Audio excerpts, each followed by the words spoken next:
Katika bajeti hii jumla ya shilingi bilioni 33.2 zimeweza kupitishwa kwa mchanganuo ufuatao.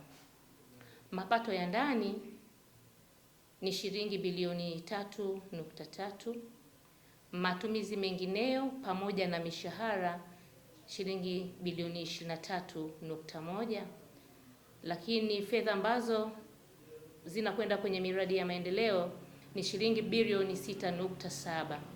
Kwa hiyo jumla ya shilingi bilioni 33.2 zimeweza kupitishwa kwenye bajeti yetu hii ya mwaka 2026-2027.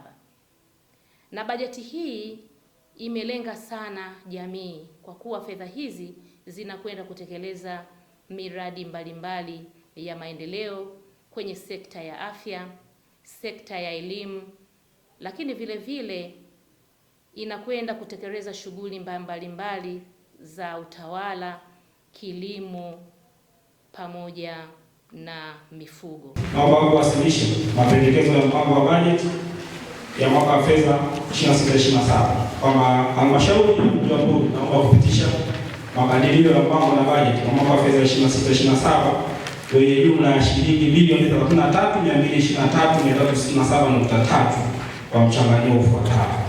Mapato ya ndani bilioni 3.36. Ninaamini yale mahitaji ambayo tumeweka kwenye bajeti ya 2026 na 2027 kama tutakwenda kutekeleza, mwenyekiti, halmashauri yetu itakuwa imesogea sana. Mimi niunge mkono bajeti hii sasa. Wenzangu, wajumbe wenzangu, waunge mkono bajeti hii na tumwelekeze mkurugenzi na timu yake, baada ya bajeti hii kupitishwa, basi makusanyo yaende kwa asilimia inayotakiwa ili tuweze kupeleka huduma kwa wananchi wa halmashauri ya mji wa Mbulu.